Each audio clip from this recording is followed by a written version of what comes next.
Hi, everybody. This is Holland Martin. Thanks for joining me again today. Today, I have former Marion graduate, 1992 graduate, Mark Asbury. Mark, thanks for joining me today. Oh, thanks for having me. All right. So, Mark, what have been going on with you since you graduated? I know it's been 29 years. Let's kind of start from the beginning and maybe the neighborhood you were raised in and what elementary school you attended. Yeah, sure. So I am born and raised in Marion. To this day, my parents still live in the same house that I was raised in, 26th and Gallatin. And, I went to Francis Slocum, through elementary school and McCullough Middle School and then Marion High School. And, they're all in close proximity. I walked to all of them. So, yes. From the time could remember being a little kid and walking in my house, man, I always wanted to be a Marion Giant. That was my parents watched, the basketball games, the playoffs when they were on television. Yes. My mom would cry when Marion would lose and late in the tournament. And so I just became so attached to that, when I was young. That is awesome. Now, I did see when you were a youth, you were able to do an assignment on the Marion basketball team. Could you touch on that? Yeah. So I love sports. I love basketball. That was my favorite sport. To this day, it's my favorite sport. And I got an opportunity to do a project. They asked me what I wanted to do a project on. I was a kindergarten. And, I said, I love basketball. And they got it set up for me to go to Marion High School. So this was 1983. So I take that back. It wasn't kindergarten. Let me say I was 9 at the time. It was James Blackman's senior year. And so going back to 9 years old, well, I'd probably been about third or fourth grade, I guess. Yes. But James Blackman was my first hero, man. I mean, he was it in Marion. And I didn't get to see him play actually live until he played in the Indiana All-Star game his senior year. My mom and dad got me tickets and took me. That was the only time I saw him got to play live. But every Friday and Saturday night, I would have the radio on, listening to Jim Brunner do the Marion games. And I'd be playing Nerf hoop in my house while I was listening to the Marion Giants. And James Blackman was my hero. So I got a chance to go over and, interview him. I got to meet the whole team. I got all their autographs. I still have the autographs at my parents' house to this day. Wow. But for a young kid, man, it was a really neat experience. Kind of planting the seeds of the future, Absolutely. So were you involved in the PAL Club, YMCA, any athletics as a youth? So Holland, I was in everything, man. So we grew up in that, I'm sure you see it, and we didn't have cell phones, and video games were just coming out, but nothing like they are today. And so, man, I was on the go. I played any sport I could play. Any door that would open up and let us in. So I played the PAL Club from a very early age. I played at the YMCA is where I started basketball. Okay. And then went to the PAL Club, played at the Boys Club, played at AAU teams with the Boys Club. We went to anywhere there was an outdoor basketball court. There were people playing. That's what we did. And what, Mark? I'm a year older than you. I graduated in 91, but we would walk down to the Y to have shut-ins or whatever when we'd spend the night there all night or whatever. We'd walk all the way to the Aquadome, Seabold Park. We'd ride bikes out to Bradford Apartments, man, out there, out Allen School. Like, we would do those things, go to the playground, go to 38th Street Park and play basketball. I think since the advent of these cell phones and devices, it's kind of taking the kids away from, getting their fingers dirty, climbing trees, swinging on the swing and jumping off. Like, we did those things. These kids nowadays, it's like hunting Pokemon. That's all they do, Yeah. And it's just such a different time. It's been back now about 4 or 5 years ago, my son was still playing Little League baseball, and we were outside of we were playing on a baseball diamond, and there was a foul ball hitting to the other field, and it was locked up. The gates weren't open to get into it. None of the kids knew how to get that ball out of the field. I had to climb the fence myself, and I'm like, none of you guys know how to climb the fence? None of them had ever attempted to climb the fence. They don't have the connective tissue and all that stuff to do, like, but it's kind of sad, but I guess that's where we're at, Mark. So talk about middle school. You went to McCullough. Were you involved in the football team? Any baseball, track? Well, I know there's not baseball at middle school, but anything like that? Yeah, so I played middle school as basketball and football. So my 7th grade year, which would have been your 8th grade year, that was the first year that they combined the schools. That was when Justice Jones and McCullough were they began to combine the program instead of us all be separate schools. Yes. Did it for football. We didn't do it for basketball. We still were separate in basketball, but we all got to play together in football. Yes. So the first year, 7th grade, was at McCullough. And then when we did 8th grade, we would go to Justice. But, you know, there's a McCullough there. I had Mr. Colheap and Mr. Wither for my coaches in 7th and 8th grade. Played with a lot of great guys, man, a lot of good friends, great athletes. That era, so that would have been the Scott Fitzgeralds in your class, the Matt Surfaces, the Francis. Yep. I mean, there was some studs in that 92 class, man. Yeah. Studs in that 92 class. Yeah, we had a lot. We were very fortunate. We had a lot, in 91, so your senior year, my junior year, I still was playing football, basketball, and baseball. And my junior year, we went to the state final game in football and baseball, and I was fortunate enough to be on both of those teams. And we literally were one half away from being in the Final Four in basketball. In 91, we got beat in South Bend in the state championship, or in the semi-state championship game by Whitco, and we led by 16 points at halftime. That was that the game Little John got like 38 points?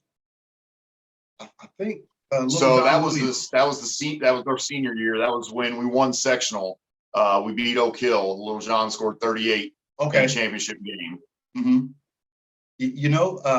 So let's go into that then. The high school, going into freshman year, always wanting to be a Marion Giant. We'll kind of go to talk a little bit of basketball, but I actually played with you on the football team. Honestly, I transferred in Thanksgiving of 98, my 10th grade year, your 9th grade year. When I transferred in, Marion was down playing Ben Davis. The 88 team was playing Ben Davis. My first day in Marion. And I couldn't believe when I got here, I couldn't believe how big a sports town this place was. And I was always an up-and-coming athlete in New Jersey, where I'm from. And I was just blown away by, it was like Marion was a college to me. Like the high school was almost like a college when I first got here. And when I got here in 88, remember we had Richie Thompson, Royer. I mean, we had some studs. And they were some big boys, man. Yes.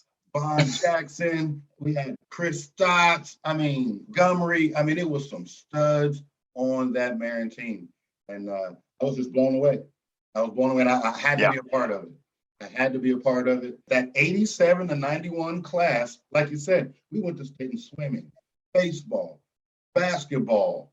Tennis. We won state in tennis in 92. It was literally, we had athletes everywhere in every sport. We were so competitive. And you know what? My senior year, remember, we played Richmond. Your junior year, we played Richmond down in the Dome because it was NCC Day. And Matt Surface, I was second string linebacker after Matt Surface, and he took a seat to get a breath, and I got a tackle, and they replayed that sucker on the big screen, man. I've got to get a hold of a Greg Keaton or Sonny Crest or somebody that has the replay of that game. I kind of talked to Greg Keaton back and forth. We are both at the high school a lot. But those guys remember when they would film the football games and the basketball games, everything. We'd go to Burger King, McDonald's. By the time we got back home, the games would be on. And then we would replay them at 10 in the morning, 11 in the morning the next day. I wish man would do that again, man. They could put those games on a YouTube channel or a streaming thing, and we could go back and watch those. But so hopefully someone can hear that and get the ball rolling. But well, it's interesting you say that. Is that I have a connection with Sunnycrest, and I will do some digging and see what we can find out about all those former games. I had made a few calls and had got a hold of Steve Wright, and we were kind of talking back and forth, but nothing ever came of it. But from what he intimated to me was they have to transfer those VHS tapes, I guess, or whatever format it was, over into a digital format. And I know some people at Ivy Tech Marion that can make that happen. And I think I know some people at IWU as well that can make that happen. We could, awesome. So whatever help you can do, I would love it, because I would love to see that Richmond. I would love to see all of those games. We could say, let's go 2000, Braden Bushman versus Zach Randolph. You know what I mean? Right. So 88, Mickey Simpkins versus, Dedrick Jackson. You know what I mean? Right. We could literally go back in time and pick those things out. So whatever you can do to make that ball rolling, I'm all in it. I'm all in it in it with you. Yeah, I'll follow up. I'll do some digging, and then I'll follow up with you this week. Okay. Yeah.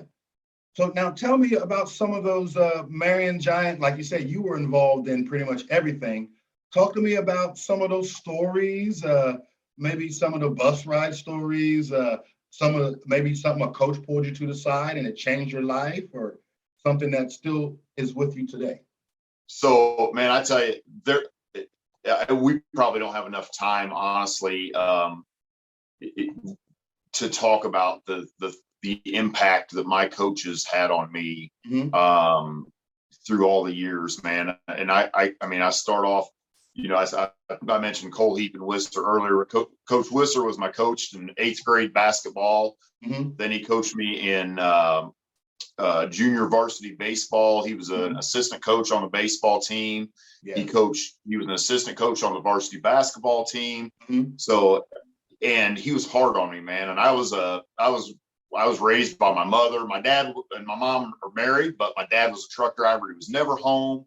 So I was really soft. I was a mama's boy. And, Daryl Whistler, he was hard on me, but it was what I needed. Yeah. Another one that I'll never forget and always, I think, nothing but good thoughts about is Kevin Cocker, my offensive line coach. Yes, Coach Cocker, yes. Man, and he was tough. He was a big, strong man too. Absolutely. Yes. So when I think about the people that took time to try to change my life and help my life that didn't have to, guys like that come along. Now, obviously, I have nothing but high regards. I think, Coach Gunn was outstanding. Coach Surface, I've known Coach Surface since I was a young kid. Matt and I are same age. We grew up together. Big influence in my life. I got to see them the last couple of years at some games. Matt and his kids are down in Shenandoah. Yes. So I got to reunite with them on a couple games, and it was just a joy seeing them. But, Mel Weiss is another one that, Mel was, you hear about Mel was tough. He was tough on me. I had him in gym class and weightlifting and stuff. And he was tough on me. He was. Yeah. Rest in peace. I respected him. Yep. He was tough on me. I had Coach Gunn as well. Yeah, I'll tell you this story. Not a lot of people know this about Coach Weissong, even from the era that we grew up in. We all knew him to be tough and baseball man. If you messed up, he got on you, and it was hard. I mean, it was honestly. We joke today. Weissong couldn't coach today because people couldn't handle how hard he worked on you. But we were going through a really tough time in my home. and we were struggling for a lot. We were in a really low point, and we didn't even know where our next meal was going to come from for a little bit. And he showed up on a Sunday at my house, and his entire back seat was full of groceries. And it was in December. It was about this time of year. It was Christmas time. And he showed up with an envelope that him and the coaches and administrators had taken up a large donation to give to my mother to make sure we had Christmas, that we had bills paid. And you know, most people don't know that side of Mel Weiss song, but it was a wonderful thing for me and my family. Yes. Yeah. That I have a newfound respect, man. I always respected him, like I said, but to take that initiative and do those things, I've had some people do that for me. 2 or 3 years ago, I had hit rock bottom. It was tough. And the next thing I know, I got a bag of groceries, I got a few gift cards, and I was able to get on my feet, and I haven't looked back since. So after talking about Coach Weiss' song, I do want to say that I got to talk to Coach Surface and Matt. We scrimmaged Shenandoah, the first scrimmage of the season, and I think they had a good tribute to Coach Surface there. Oh, right. Yeah, this year. And then after the game, outside, Greg Keaton and I were standing next to Coach, and after he got done, I pulled Matt aside and talked to him, and pulled Coach aside. Like our senior year, when we went down there, your junior year, my senior year, when we played Ben Davis, 37-3, I was in the stands. I sat in the stands with Jamel Bachelor's mom, crying my freaking eyeballs out. I was able to play that 9 weeks, but Mr. Keller, remember English, Mr. Keller for English.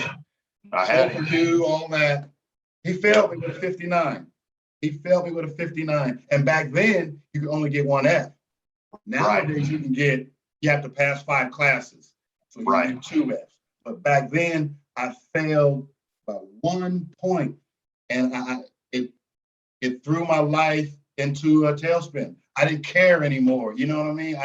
I started doing, it was Boys in the Hood and Menace to Society days. It pushed me into semi-pro.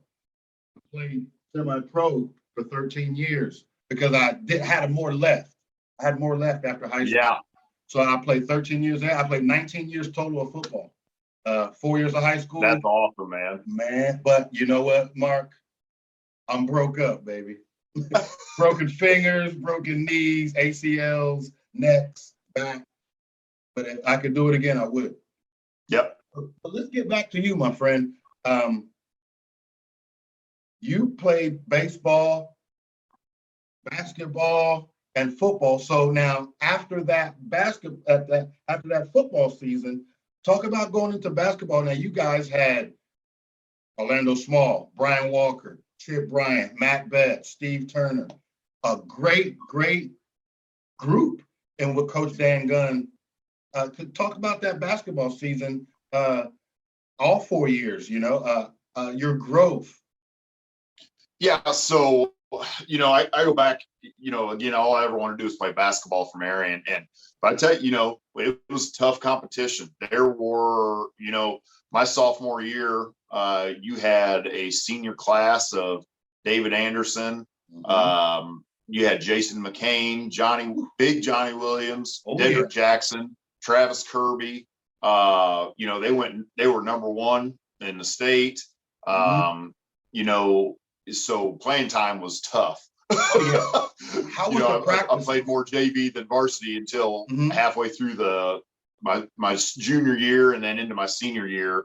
But we got that class, those guys you just mentioned with Steve and Orlando and Brian and Chip and all of those guys. We started off. We had a lot of inexperience at the varsity level because there was so much good talent. The year before your senior year, we had Curtis McClung and Jeff McPherson and Casey Clevenger, Jerry Freshwater. Ryan so we had all those starters. All those guys. Yes. Yeah, all those guys. Matt McGrath, I think, played on that team.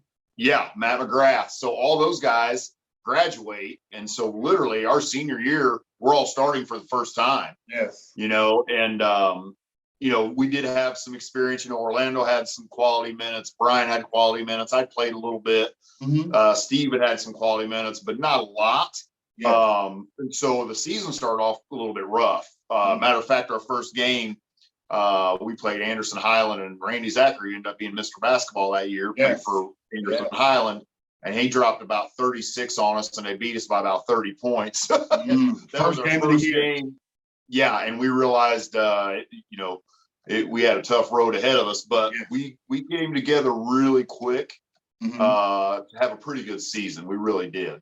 Now, there's a YouTube game of you guys early in your season, December 13th, which is probably 3 or 4 games into the season, but it's on YouTube versus Kokomo against Ryan Smalley and Ballantyne and all those guys. And watching that game, man, you really, it was kind of a nip and tuck, still had the stall ball, but that third and fourth quarter, watching it, I mean, you were jumping out of bounds, knocking balls in, saving balls, rebounding, hitting your free throws. That left hand was going, baby. So talk to me about that senior season and specifically that Kokomo game.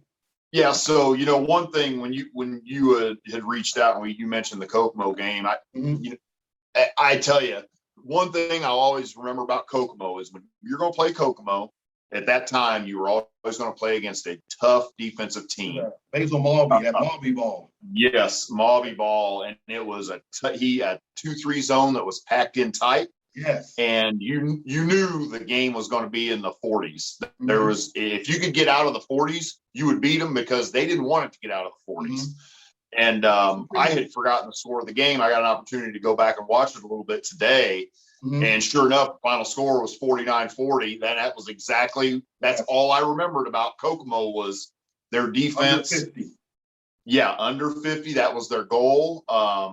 Which, it's interesting when you watch it almost was like their defense inhibited their offense because they had a lot of talent. Oh, they did. But then they couldn't score on the defensive end. So that was, one thing I remember in those games going into that was Coach Gunn was great at preparing us for what was coming. And he told us that you have to play better defense than they play because they're going to play good defense. And so of all those coaches I mentioned earlier, the one I didn't mention was Jack Colescott. And I love Colescott. Coach Colescott. Yes, he is a man. So he's my guy. Now they did a special thing with him at the Marion game a couple weeks ago, maybe 2 weeks ago. And I mean, just he's 90 years old, and he was kind of sitting there at center court, just soaking stuff in, it was special. Was that the Mississinewa game? Yes, it was. So because he played over here, so we were all there. So that was an awesome night. He was always good to me. Yes, always good to me. Like I never heard anyone say anything bad about Coach Colescott, ever. No, never. And man. And his son was a superstar too. Oh yeah, David was one of the absolute best Marion's ever seen. So I never had a chance to see him play. Yeah, but I've never heard anything but that he, obviously he was Mr. Basketball, so he had to be a wonderful talent. North Carolina State, I think, or North Carolina. He went to one of them. Yeah, North Carolina Tar Heels. I heard he was playing in a pickup game and stepped on Matt Doherty's foot and towards. And that was it, huh? Yeah, I think that was it. Yeah. What triggered that thought about Mr. Colescott was one of the things he told me when I played for him was I was one of those guys that, I was an offensive lineman. So I would I was trying to go from 250 pounds and trying to get down to 230, 225 during the basketball season. And so I would try to pace myself because I was trying to get minutes and stay on the floor. And he told me, he said, always play hard on defense and rest on offense. He said, you know why? Because nobody rests on offense. That's true. I never forgot that. And I've coached varsity basketball, for a few years. as an adult, and I taught that lesson is we work hard on this end and rest on that end. Rest on that end. And nobody ever rests on the offense. Everybody wants to score on offense. So, when going into a Kokomo game, that's what you had to do. You had to really put forth the effort because you knew you weren't going to score a lot, so you could not let them take advantage and get. If they got into the 50s, you were beat. So, you were beat. And what I remember about that game was Brian Walker pushing the ball, and it was nip and tuck, and then Orlando wasn't having a great game, and your hustle, man. What do you recall 30 years later? You know, but so you were all over the place on that court. Well, I had a good leap from being just an average player to a better player. Now, I'm not saying I was never a great player, but Coach Gunn, to this day, as a matter of fact, I've had this conversation with my son recently. He's so much like me, sometimes it drives me crazy. But Coach Gunn, at the beginning of my senior year, he told me, he said, listen, he said, you think you're playing hard, but you can play a lot harder. He said, you've got to go harder. He goes, I don't want you to play 32 minutes. I want you to play 20 minutes really hard. Really hard. And he goes, I would rather have the effort and you need a rest than do you just try to stay on the floor because that's not as valuable. And so so I started staying after practice, and I would run Sweet 16s. I would run a couple additional Sweet 16s after the team was done because I was trying to get myself, more into shape because I wanted to play, and it was my senior year and I wanted to be able to, contribute and help the team. And Orlando was a phenomenal scorer. Brian could score.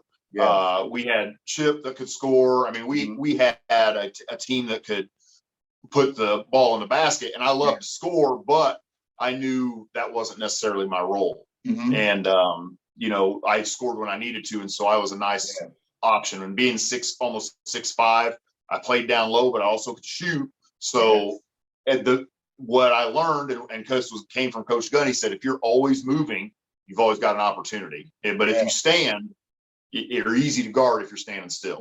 So I learned to, flash and move. Now I did a lot of screen setting, but it was those hustle plays that would allow me to stay on the floor because I wasn't going to be counted on my scoring. It amazed me because you stood out.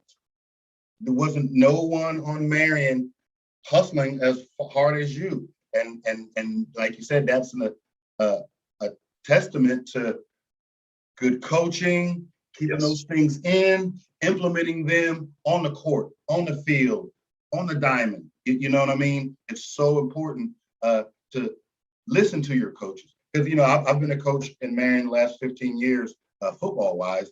And when a kid knows that you mean it, they'll run through a brick wall. That tough love, you know what I mean? I love you, but you're doing wrong. Like you said, that he said to you, you think you're playing hard, but you're really not. You know what I mean? Do a little bit more and let it stand out. And that's what I thought you did in that Kokomo game. I appreciate that. So moving away from that, how did you say, was it Oak Hill that senior year that you guys, or Whitcote that senior year? So for us, in 92, our senior year sectionals, we played Oak Hill. Okay. So the night before, we had played Madison Grant, and believe it or not, they were favored to win the sectional that year.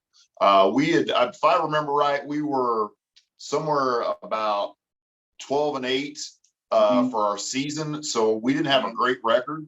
Madison Grant had two guys that were 6'5", Colin Hyman and Casey Runyon. And I believe they had Hollingsworth was a guard. They were really good. Rest in peace, Casey Runyon. Yeah. And Casey, I think he was killed in a car wreck several years ago. Yes. And I played AAU ball with both of them, man. They were great guys, man. Hyman was good too. Yeah, both of them were really good. So they were favored. We had to play them in a semifinal game. And honestly, probably one of the best games I had as a Marion Giant. I had 25 points and 8 rebounds. That was my career high. Nice. But I came into the game. They both had been voted all county. I didn't, and I didn't get anything, which I was a senior averaging 6 points and 5 rebounds a game. So I got it. But I went into the game with the attitude that I'm a Marion Giant and this is our game to win. Our game. And so I took it personal that they were all county and that I didn't get anything, knowing that I played against guys like Bonzi Wells my senior year, and they were with Madison Grant. Yes, sir. And so, we took it as a challenge. Now, it took double overtime. It took a couple big shots from Kyle Kirby and Brian Walker for us to win. Rest in peace, but that got us. Yes, man, I tell you, that's heartbreaking that we've just lost him. We're losing them. That's what makes, honestly, Mark, I'm doing this to preserve a sports legacy. You know what I mean? We won't be here forever. That's right. These videos will be here as long after we're gone. So, I see Mark Asbury. I remember him from 91, 92. I remember him from in the community. Let's hear what he has to say. Oh, Holland Martin, I remember him. You know what I mean? This is the reason why I do that, because COVID, Omicron, who knows? Yeah.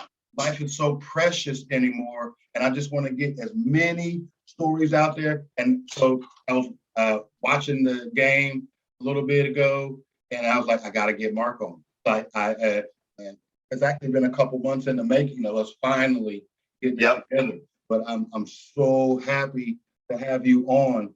So after basketball, now we're going into the baseball season. Yeah. So home runs and on-base percentages and things like that. Yeah. So, my senior year, we started the season. So my junior year, we go to the state finals. Okay. So your senior year, we go to state finals in football, semi-state basketball, state finals in baseball. We come back for our senior year and we're loaded, man. We were ranked 16th in the country. We were ranked number 1 in the state to start the baseball season. Yes. And we were ready to go. We had 2 junior pitchers, Kelly France and Jeremy Aguilar, that had taken us. It took us my junior year, it took us all season to get a pitching staff together. And none of us, the older guys, we either couldn't throw strikes, we just couldn't get it done. And so we struggled through the year, but by the tournament, my junior year, we got it all together. Yeah. Those guys became our 1 and 2. So we go into our senior year and you got me at first base. You've got Shelby Bowen at shortstop, Matt Surface in center field. Wade Bowling came on really strong our senior year. Gabe Reynolds is catching. We've got those guys pitching. Brian Schomburg in the outfield. I mean, we start the year off number 1 and we just are rolling. Yes. And it was an awesome season.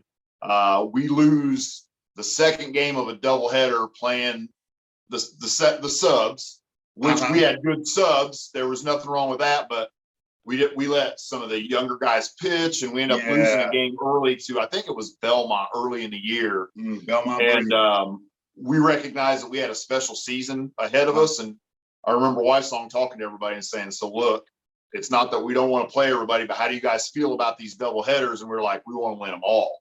Yeah.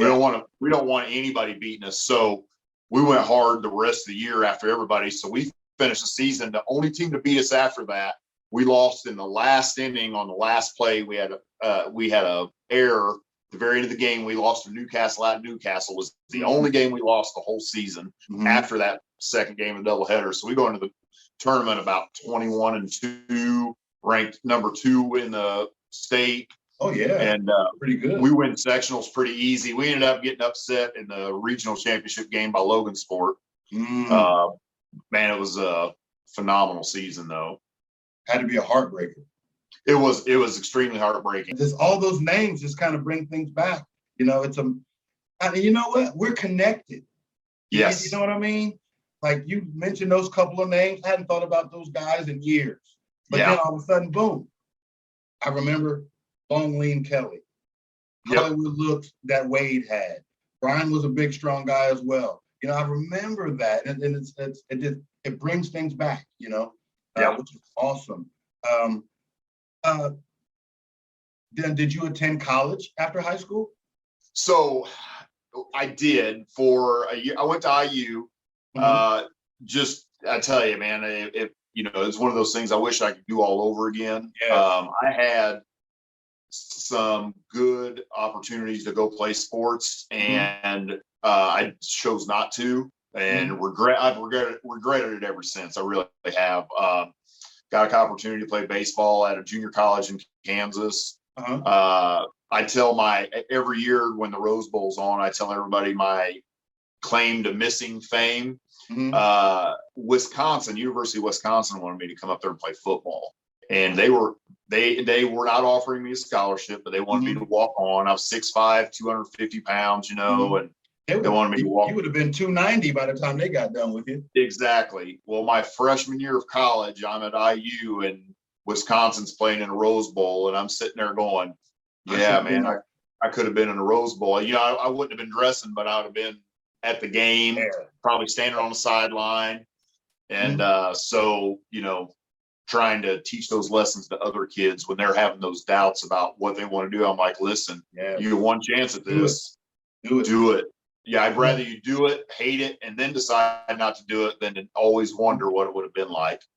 So, I wasn't ready for college. All I had done, literally, I played sports. I was intelligent, but I had no self-discipline. So I could have been a straight A student, and I was a C student because I just was getting by, Yes. And, so, I came home, and the plan was I'd go right back. What I did is I finished 1 year of college, went back to start my sophomore year, and I was about 7-8 weeks in and realized I was going to fail everything because I hadn't been going to classes. I hadn't been doing any work. And so I withdrew. Well, I was going to come back. Well, here we are. I'm 48 years old and still waiting to go back, Yes. And so, I started working, and I've been around Marion area my whole life. And, I sold some insurance for several years. I did some independent insurance sales, and I was good at it, but there was no passion to it. So I have, I've worked as managers, supervisors. I've worked at some distribution centers, and, I'm at Walmart now. I'm the training manager out there. They call it CSD. It's continuous skills development. And so everybody that comes in there, we train them, and we try to help, continue to build them up and hopefully build a future for them. It really is. And I will tell you, with all that's happened with COVID, Walmart, it's and this isn't a push for them at all, but I started at Walmart 4.5 years ago. And so I started working there in a freezer. I just started as a order filler. Yes. And I went into management about 2 years after I was there because I had previous managers experience. But I started there for $16.90 an hour, and now you can start for $23.90 an hour.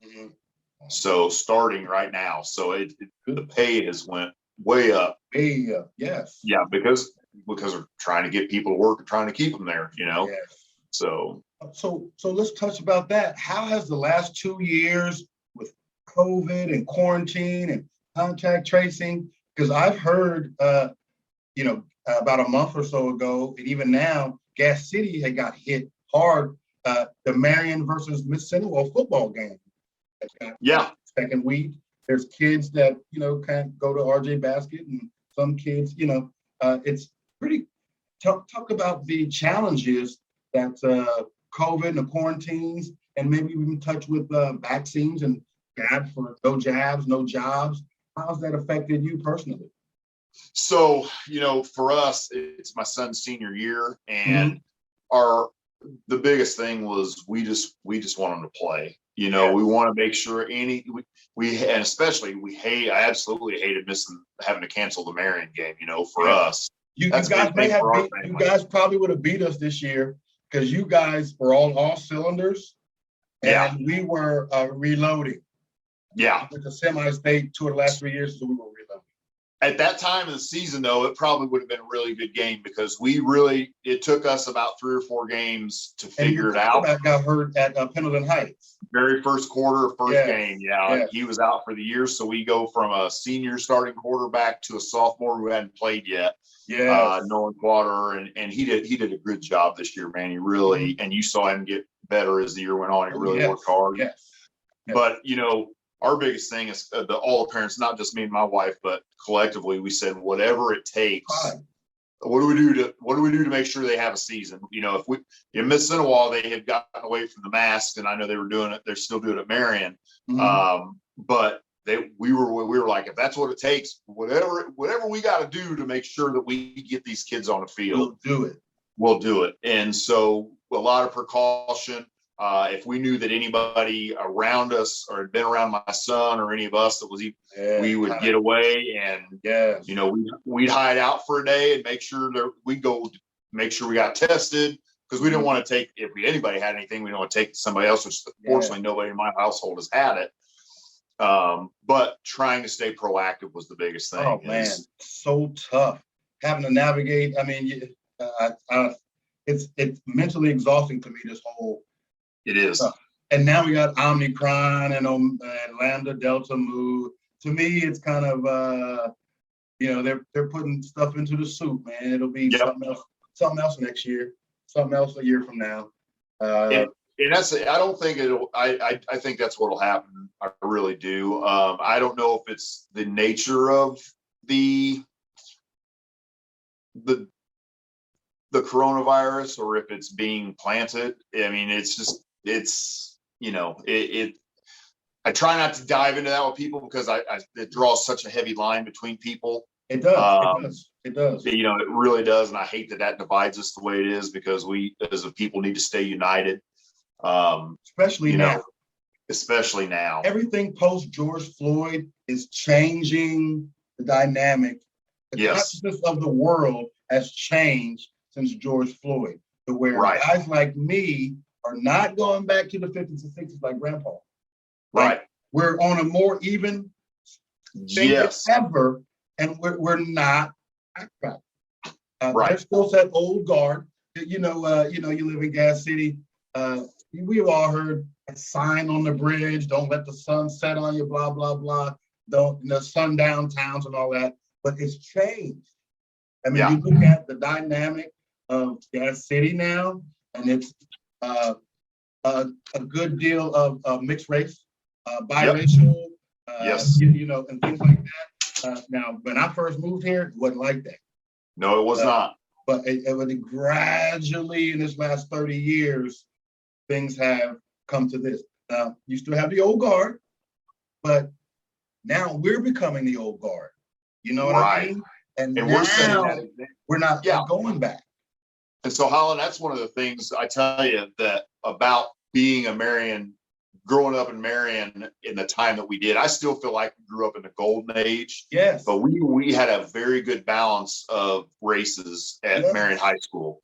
And so just like you, I could say this to you, I've never seen you as a black guy. You were one of my friends. That's it. You know what I mean? You've always been Big Mark. I call you Big Mark. You've been Big Mark from day one. Exactly. And so for us, and just like now that we're the old guard, that's what our kids have grown up that way, is that, hey, like Lucas, while he's white, I've introduced him to so many of my Marion friends that were black, but they're just my friends. Mm-hmm. Titus Smith, when I introduced him to my dad, I'll never forget. So my dad's from the hills of southeastern Kentucky, and it took me a long time to get his head in a different place because of the way he was raised. And I had talked so highly. Titus was my manager at American Woodmart, and I'm talking to my dad about what a great man he is and how much I love him, and we have this good relationship. And then I introduced him to him, and Titus leaves, and he goes, "You never told me he was black." I said, "Because that didn't matter." I never, because he's one of the best men I've ever known, and it didn't matter that he was like, I could see that in him. You're right. And I said, well, that's just, I said, I grew up that way, Dad. I said, you grew up in Kentucky where it was really bad. A little bit different. I grew up here where if I was going to make it, I grew up in South Marion where if I was going to make it, I had to get along. And we did. We all cared about each other. You had to, you had to become friends, acquaintances. Like you said, we ride the bus together, we walk to school together, we walk home together, we play on the teams together. It's different, and that's why I love. And like you said, initially we see each other's skin, but what I'm attracted to people's hearts. I'm attracted to good-hearted people. You know, and I know your mom, I know your dad, I know Shane, are just good people. And when I see Miss Becky, she knows me. Hey, Holland. Hey, Becky, how you doing? You know, when your dad comes in, pick Shane up, you know, it's always good vibes and good feelings. And I'm gonna tell you, I know my dad's just this really friendly, happy guy. Walks around there at the wellness center. He was not that way growing up. And you know, and that speaks to kind of like I was saying earlier, well, I was a Thundercat. And for me, it's all about uplifting the kids. Because when I had coached still coaching at Marion, I got there and when Vermillion was there. And it was tough. We went 0-30. Well, we beat Madison Grant. We had to give it up. And I think we did beat Jay County in a sectional. But so it might have been 1-29. But it was tough. And then Coach Chambers came from Indianapolis, had a sprinkling of kids to get the program started. And we really hadn't looked back until this season here when all of those guys kind of graduated. So it's been, I've seen the worst of it, and I've seen 2 out of 3 years in semi-state. And we definitely want to keep this. And I was part of the success at Marion. Now, your sophomore year, my junior year, my first year at Marion, I only played 2 years at Marion. We went 7-4, lost at Lafayette that last second throw. I got to throw Curtis McClung under the bus because we had just scored with 1 minute left in my recollection. We had just scored with 1 minute left. And they did a play to the right, and the defense went this way, and Curtis went this way, but the wide receiver went that way. And he went across his body, and they won. And I cried all the way home there. That was Carlos Delgado's last football game. And because he's on this chat, and we talk about that. And I think earlier that year, we played Lafayette there, and that was when Jamel Bachelor broke his collarbone. I remember that. And you could hear the echo come off the state road, man. Oh, man. And he played for a couple more plays, and he just couldn't do it anymore. And I think Benji Smith came in there and did his thing. Let's ease away from the Marion stuff. Let's go over to Gas City and Mississinewa. Now, you have an amazing son, man. Athletic as all get out. Not quite as tall as you, but still has that quick twitch and athleticism. I noticed in football, mean and nasty, Dad. He was mean and nasty. And when they played Marion this year, guess who hit 5 threes and got 28 points? So proud of you. How proud of you? I will tell you, man, it was, I've said this every time, man, I hate when my son has to play Marion, okay? Mm-hmm. So, my wife and I now, we've been married 12 years. We've been together 16. And she bought a house over here on Main Street, Gas City. And so I had been in an apartment. And so when we got married, I moved in here. And my older son, Peyton, he didn't really play sports. He actually works at Walmart with me, but he was really high intellect. And we just felt like we bring him over here. So he comes over to RJ Basket and then finishes at Mississinewa. So Lucas grows up here. And all of his friends are here. And a couple of times we talked to him about maybe going to Marion, maybe going to Fort Wayne, maybe we have family down in Westfield. We've talked about some other things. We never made any moves, but when he was younger, he was like, no, this is where my friends are. I want to stay here. But he grew up, of course, the big brother is Marion. And so he had a very good class of basketball players. And So his class and, QB's class growing up, they went at each other. And we played QB and Winston. Beatty played on a lot of Lucas's AAU teams. So good relationships. So when we go at it, a lot of good games where they get us by 1 point, we get them by 1 point, back and forth. But man, every time we play Marion, it makes me a nervous wreck. I never want them to play him. Then I'm torn. I always want my son to win, but you always hate the other side of it. And so, how did he feel? I'm sorry. How did he feel about missing the football game this year? So, he always wants to play Marion. He's been very fortunate. So his freshman year, we lose to Marion in the sectional championship game. Yeah, then 2019. And then his sophomore year, he beats Marion on Marion's home field. I told him that this is the only time in my life I've ever been on the visitor side of this football stadium. You know what, man? We could not. That game, that was J.K. Thomas's last game. And it was actually Coach Funk and Coach Chambers' last game. Coach Funk went to Fishers. Coach Chambers went to Tech. Let's get away from the 2019. Now let's get into this year, the Wayne sectional game. Yep. It was. They had to stop it with a few seconds left or a few minutes left because I was watching streaming it. Guys coming out the stands. Yeah. Guys, Wayne players running around. Now, what I heard was a Mississinewa player's dad died, and the guys were kind of at Fort Wayne were kind of kneeling in it. What was the deal? Yeah. So what ultimately happened? So I'll tell you what had happened from the beginning. The game starts off and we score right away, and they come right back and score right away, and the game's 7-6 or something. Yeah, and so it's back and forth. Well, then we scored again, and then we stopped them, and then we scored again, and you could see our wheels were turning and theirs were not, and early on they started a couple of the kids' attitudes for their team really started to turn. They had 3 or 4 unsportsmanlike conduct penalties before what happened at the end happened.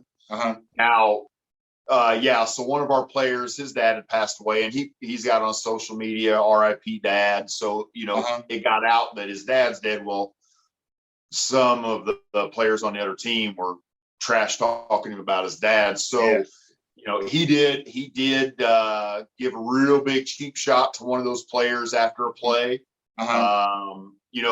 You know how we are competitive wise. You're like, well, the guy probably had it coming, but we definitely shouldn't have done it. You know what I mean? There's no right in that situation. You don't justify it, but in some degree you understand it. But at that point, we were so far ahead at that point, and it was starting to really get out of hand at that point that they finally they called it. It could have been really ugly. I saw coaches come out the stands, parents, people trying to stop it, and it was unbelievable. I really hadn't seen much like that before ever. Yeah, and I will say this, man, I was very impressed with Wayne. The parents that were coming out of the crowd, I saw a couple moms come out and snatch their kids up. They weren't coming out there to be aggressive. They were coming out there because they had seen their kids acting up. Their administrators were quick to help break everything up. Of course, obviously, Mississinewa, they did a good job as well. So it was one of those things that had fans gotten out of hand, it would have been a real ugly situation. And it was ugly anyway. There's no nice way to put it, but it was nothing like it could have gotten. Could have been, yes. Yeah. I was watching it online, like, oh my goodness. And then I was watching it online, but listening to it on the radio. And it was something. But thankfully, cooler heads prevailed, and you guys ended up losing to, was it Northridge? Northridge, yes. So we win sectional, and then which was a big accomplishment for them this year. We started off the year, we lose to Pendleton Heights. A close game. Then we didn't get to play Marion, and then Eastbrook really stuck it to us. We lost 42-7 to them.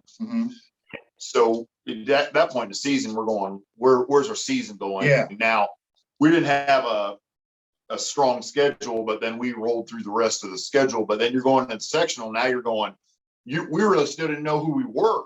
Yeah. Because the teams we played, we had some teams that were really bad. So you just don't know. Well, you know what we talked about? I mean, Mississinewa, Marion, all be a rival.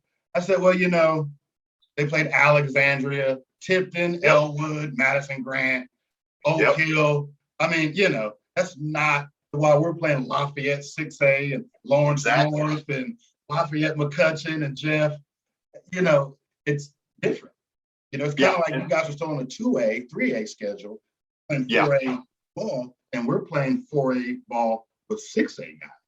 So it's a little tough. So we didn't know, we really thought we'd see you guys in the sectional championship game, because we thought the same thing. Me and my son have talked a lot about it, is we knew we're better than the teams we played. Yes. But we weren't sure how good we were. Now, towards the end of the year, we did start to recognize that our offensive and defensive lines had really come together very well. And we had Carson Campbell, Carson's just a phenomenal player. He's a stud, man. Yeah. Honestly, I thought Cade was a little bit bigger, a little bit better, but little bro, Carson still got it. He still got it, man. So, but we played Northridge. Actually, it was a really good game. They ended up winning 25-8. Yeah. But it was in the fourth quarter. It was 25-6, but it was 12-6 start to fourth quarter, and we got a turnover, and so we had an opportunity to tie the game or take the lead. They were better than us. I mean, their defense was the best defense we played all year long. We couldn't move the ball. Carson didn't go anywhere the whole time. They really put the locks down on him. It was a good game though. So, there was nothing for us to hang our heads for in that one. And that's kind of how it was in our sectional game. We were just outmanned. I mean, guys, Mark, playing against those 6A schools, they would lift our players up and just boom. Yeah. It's like manhandling our guys. And most of our guys were freshmen. We didn't know how to react. So it was tough. Yeah. But now, basketball. Yeah. You do get to play Marion in basketball. Yeah. Talk to me how proud you were sitting in those stands, watching your son at the Bill Green Athletic Arena, putting up some shots, baby. Yeah. Inside, outside.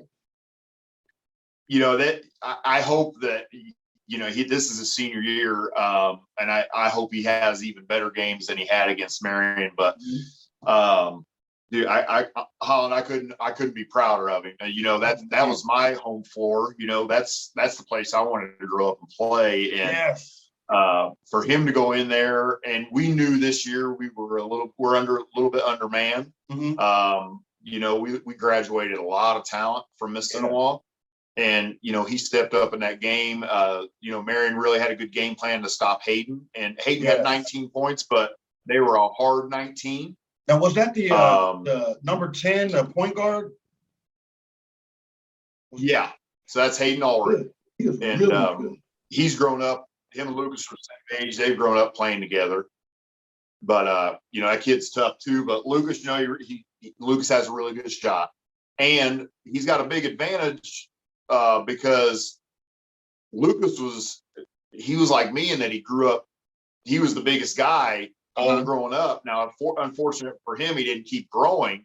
Yeah. But he hit 6'2" and stopped. But he's got that offensive line build. But he always played the post until high school.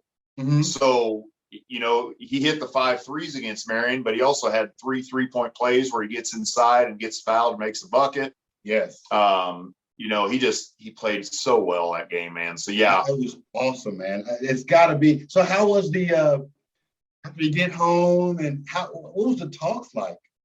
Oh man, so it was awesome in our house. So even before then, so a little bit more to about the Marion part of it. I got my son scoring 28 points. Then they honored Jack Colescott at halftime, which was who we grew up with him as our coach.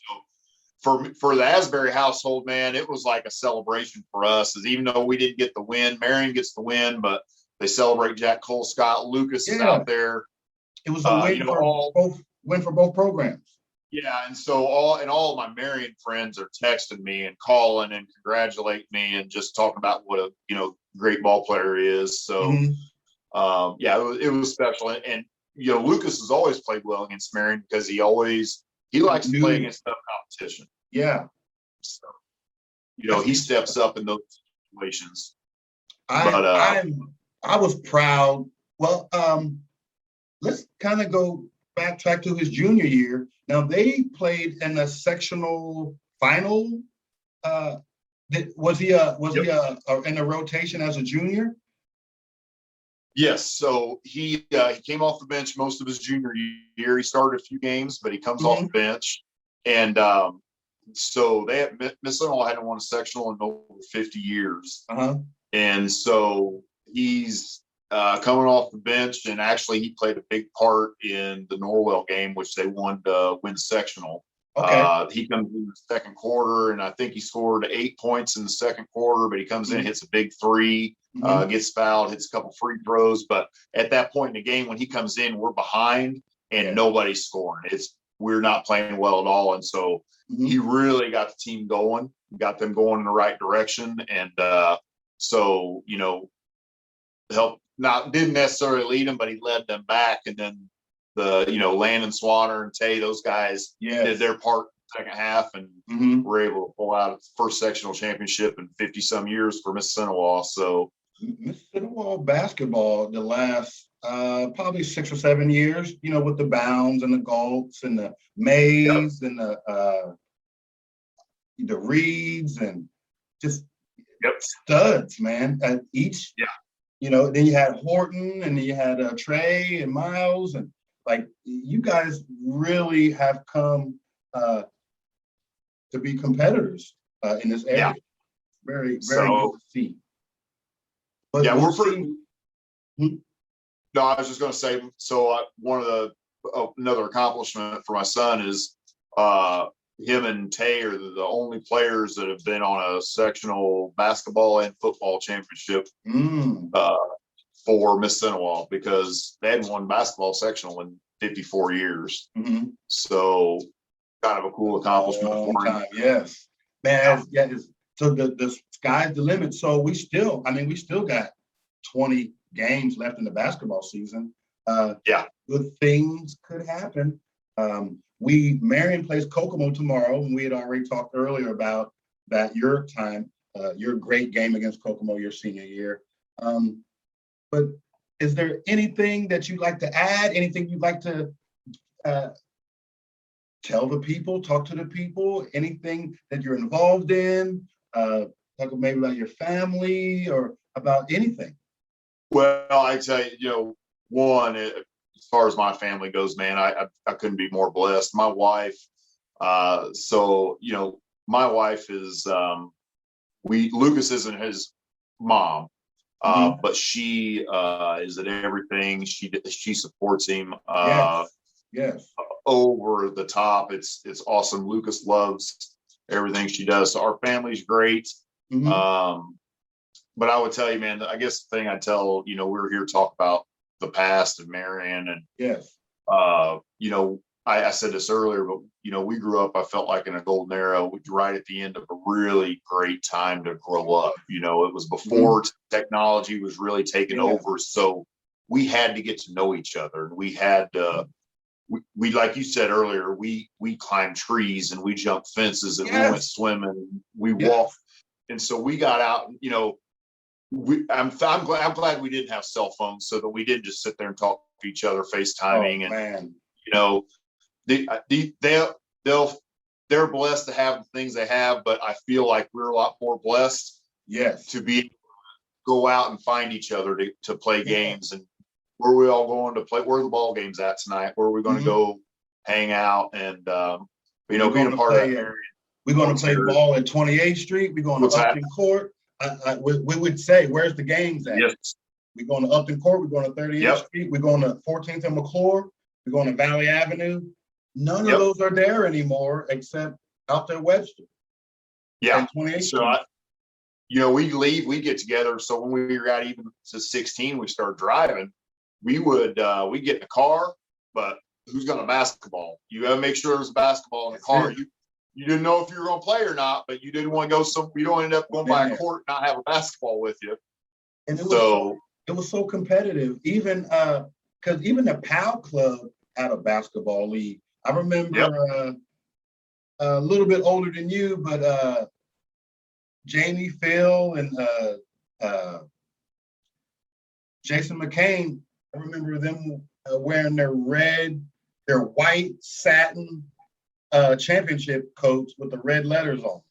I still remember that. But yeah, it's just Marion is. I tell you, like I said earlier, when I was dropped into Marion, and I saw all the athleticism and all the pageantry, and it's really what keeps all 5 schools in this county together is the athletics. It really is. Because we gripe against each other, the community on East 18 and the community on West 18 and the community on Main Streets pretty much, or the community, on 9. It's all, we're together. Yeah. And the sports is what puts us together. But I just want to, if there's anything else that you want to add, anything else? No, man, I tell you, the only thing I tell you is I think it's awesome that you do this. Wish I'd gotten with you sooner to do this, man, because it's really cool to look back. Some of those things out. Like I've heard names I hadn't heard in years. I got memories back. Things that popped in I had forgot about, and that's it, man. Like I said, you've always been Big Mark to me. You will always be my friend, no matter what. Like I said, I know your mom on a first name basis. It's a beautiful, beautiful thing that we can do this. That's right. Be able to vent and talk and some connect, because we know the last 4 years, and if you notice, didn't want to talk any politics or anything. But the last 4.5, 5 years have been divisive. Where things have kind of died down. They've kind of picked the scabs off of things, out of the chains of a few, and here we are. But when I see those things, the red and the blue, the left and the right, honestly, for me, I don't think I have a horse in the race. I said, they're going to do what they're going to do regardless of me, Yeah. So it's, I just don't want to touch too much on that because those political talks. About that, I always tell everybody with that, man, is when you pay attention to that national news anymore, they're always painting a very doom and gloom picture, and they always paint that we're divided. But what I always say is, but you know what, man, I walk out of my house and not just, I say my neighbor, but I walk out and I know my neighbors and I'm friends with my neighbors, but I can drive over to Marion and I know that sometimes there's divide, but I don't see it in my life because we're around good people. You know what I mean? Like I was saying earlier, the heart, the soul, you can see it. Yeah. Like you know where I work at. I mean, there's people that look at me and scrunch their nose up and keep moving. But then there's other people that come and give me hugs. There's other people that genuinely love me, So there's always gonna be that. But like I said earlier, we are in a unique position where in another 10, 15 years, we're gonna be 60. And we're gonna be what these guys are now. And we have, what I tell the young people is you have the perfect opportunity to affect change to where it doesn't have to be like it was with my grandpa. It didn't have to be like what it was in the 80s earlier, But I do think, and I've always said it, I did a expose on the hanging in Marion. I think as violent as that was, is really what turned the community of Marion into the diversity that we have. It was almost like, whoa, we went too far. And then it was almost like, well, let's be together. And like I said, you still have the old guard that doesn't like that. But when you look at Marion and the Grant County and the communities we have around here now, there's, 30, 45% biracial kids, and that is a testament to things mending in a small way. Yes. So I don't want to even touch too much on that stuff, but let's wrap it up. Once again, I want to thank 1992 sports athlete Mark Asbury for joining me. Always been a friend. But I want to thank you for visiting me. And if there's maybe I'd like to have you on again, maybe to talk about current events, maybe other things that have happened since after this goes into on YouTube. But I'd love to have you back, man. And just this talk has been great for me. I'm glad you reached out. I'm glad we've been able to mend up. But if anything happens again, I would love to reach out to you and have you back. Awesome. That's great, Holland. It's been great talking to you. Really appreciate it. Yes, Love sir. what you do. Thank you so much, Mark. God bless you, and I'll see you soon. All right, man. Take it easy. Thank you. Yep. Bye.